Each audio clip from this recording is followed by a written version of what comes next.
Welcome to this week's OK at Work with myself, Sarah Sawyer, and my colleague, Russell Berger with Offit Kurman.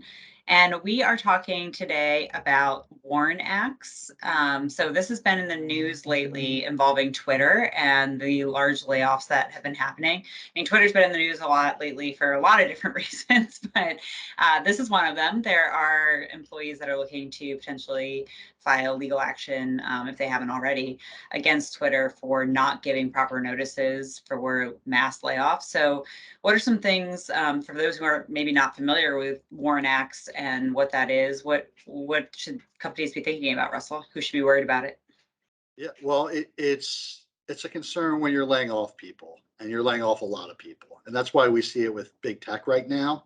And we thought it was a worthwhile topic for OK at Work because if the economy contracts and we see more layoffs, WARN Act and state versions of that are going to become bigger issues and going to have to become part of the thought process for employers. So the short explanation of what WARN and state WARN Acts do is they require employers of a certain size to provide advance notice to their employees, as well as sometimes to government agencies of impending layoffs. And usually it's 60 days out. There's exceptions for certain exigencies, and other business reasons that depend on the whether it's the federal law or which state law might be applicable.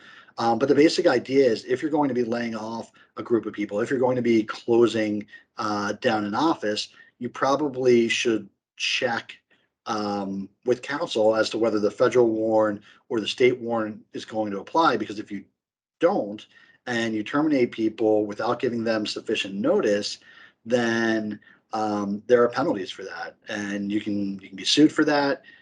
Frankly, Maryland recently changed its mini WARN to be mandatory. It used to be voluntary, but also to have very substantial penalties associated with, far more substantial than the federal law.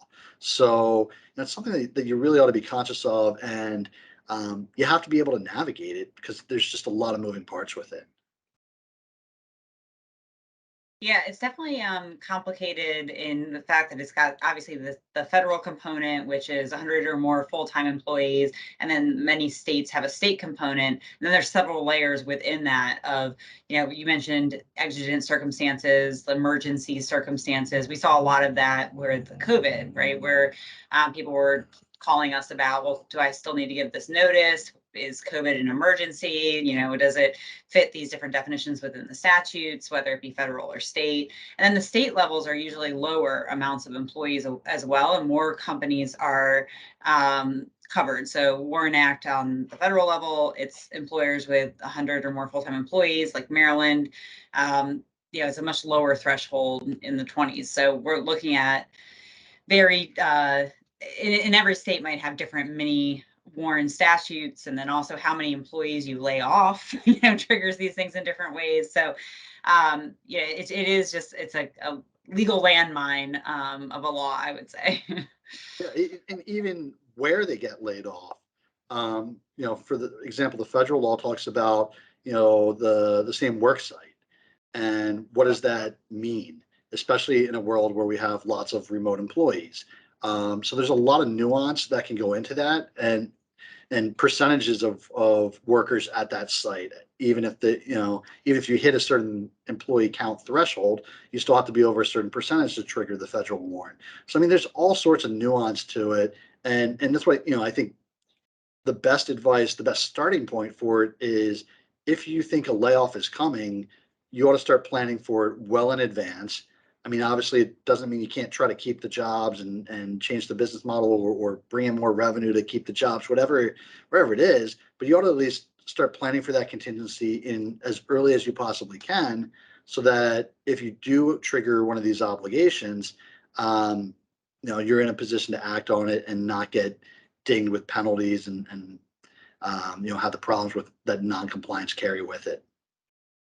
Another area I see this in a lot too is with buying and selling companies as well. Because sometimes if you're doing an asset sale, you might be technically terminating a bunch of employees and whether they're actually going to go with the next company and things like that. So there's a lot of different areas this touches. It's very broad. So I think that's all great advice, Russell, and definitely something folks should be paying attention to. So thank you, and we'll see you next time.